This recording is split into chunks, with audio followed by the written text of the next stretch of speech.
Well, good morrow to you. I am Mr. Charles Dickens, and tonight is a very special night, for tonight we are going to share with you a Christmas carol, the tale of a miserly man who came to realize the true meaning of Christmas.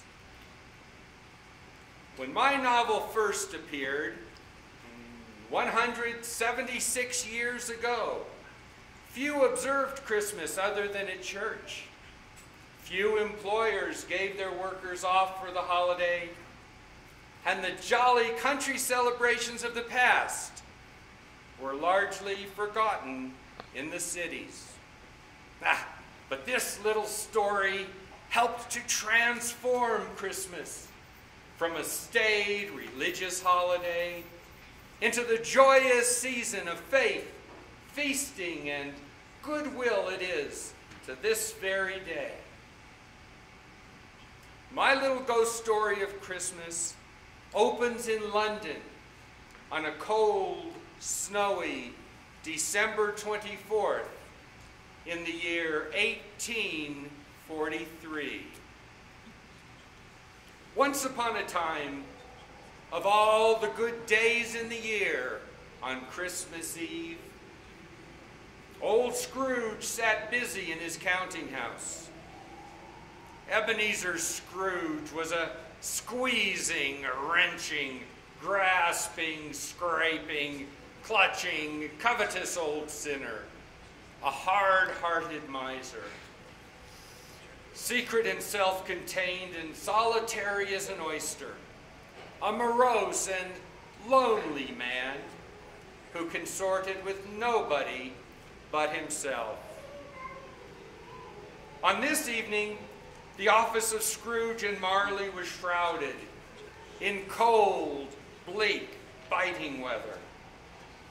But external heat and cold had little influence on Scrooge. No warmth could warm him. No wintry weather could chill him.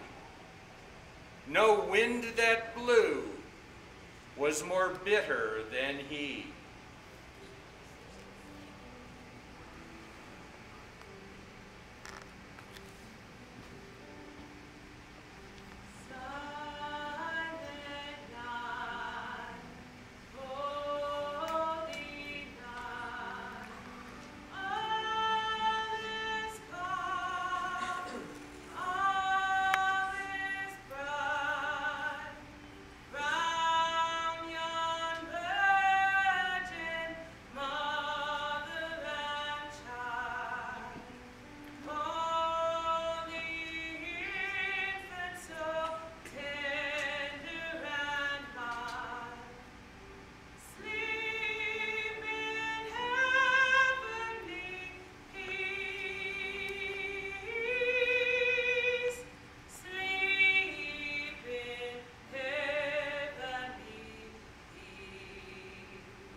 Christmas humbug! Be gone, you little beggars! Take your infernal Christmas carols and get away from my door. Sorry, sir. Sorry. Merry Christmas, sir. Ah, Christmas. You there, nephew. What right have you to be merry? You're poor enough. Besides, Christmas is a humbug. Christmas a humbug? A fraud? Oh, Uncle, I know you don't mean that. I'm sure of it. What right do you have to be dismal about Christmas? You're rich enough. Oh, don't be so cross, Uncle. What else can I be when I live in a world such as fools? Merry Christmas. If I could work my will, every idiot with Merry Christmas on his lips would be boiled in his own pudding, buried with a stake of a holly through his heart.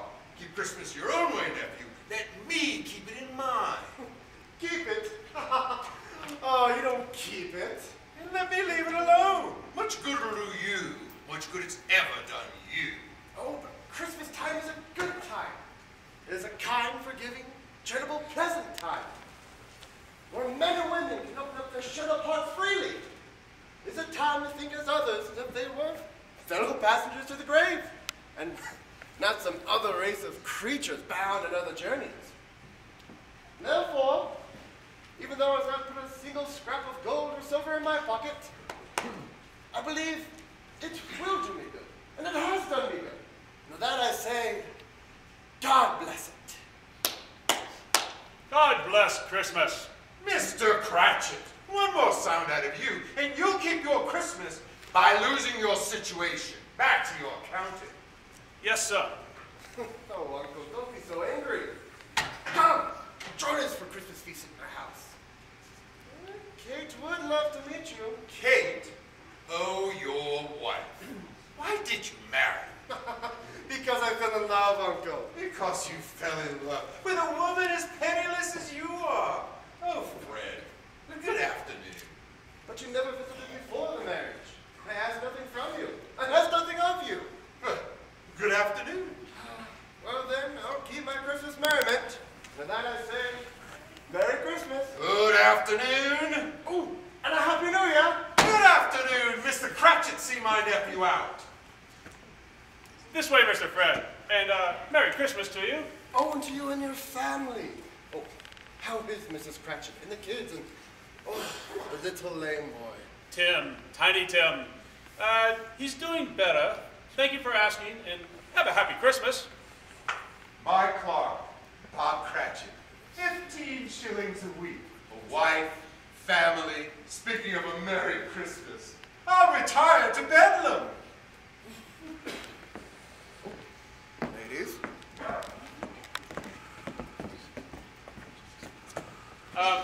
To see you, Mrs. Okay, sir. My name is Poole, and this is my associate, Lamb. Have I the pleasure of addressing Mr. Scrooge or Mr. Marley? Mr. Marley, my partner, has been dead these last 7 years. In fact, he died 7 years ago this very night. I am Ebenezer Scrooge. Oh, well, at this festive season, Mr. Scrooge, we seek charity for the poor and destitute. You see, many thousands are in want of common necessaries. Hundreds of thousands are in want of common comforts, sir. Are there no prisons? Yes, plenty of prisons. The Union Workhouse is still in operation there. They are. I wish I could say they were not. The treadmill, the poor law in full vigor? Oh, yes, both very busy. Oh, I thought you were going to tell me something had stopped them in their useful cause. Why, I'm very glad to hear this. Well, they scarcely furnish a Christian cheer, Mr. Scrooge. A few of us wish to buy the poor some meat and drink and means of warmth. We do so now because it is a time of when want is so keenly felt and abundance rejoices. So, what can I put you down here for? Nothing. Oh, you wish to be anonymous, sir. Oh, I wish to be left alone. I do not make merry at Christmas. I cannot afford to keep idle people merry. I support the prisons and the workhouses. They cost enough. Those badly in need should go there. Oh, but many can't go there. Yes, many would rather die. If they would rather die, let them do so and decrease the surplus population.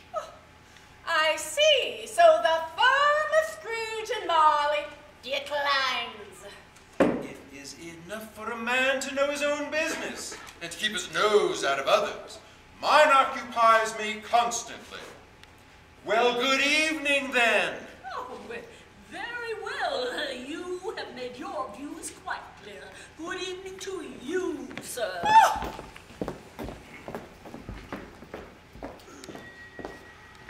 It's 7 o'clock, Mr. Scrooge, and it is Christmas Eve. So? Oh, I suppose you'll be wanting the whole day tomorrow then, eh, Mr. Cratchit? If quite convenient, sir. It isn't convenient, and it isn't fair. Why, if I were to dock you £0.50 for tomorrow, you'd think yourself ill-used. I'll be bound. You don't think me ill-used when I pay a day's wages and get no work. 'Tis but once a year, sir. Oh, that is a poor excuse for picking a man's pocket every 25th of December. But I suppose you shall have to have the whole day. Be in all the earlier the following morning, Mr. Cratchit. I will, sir. And, Merry Christmas to you. Ah, humbug. Bye.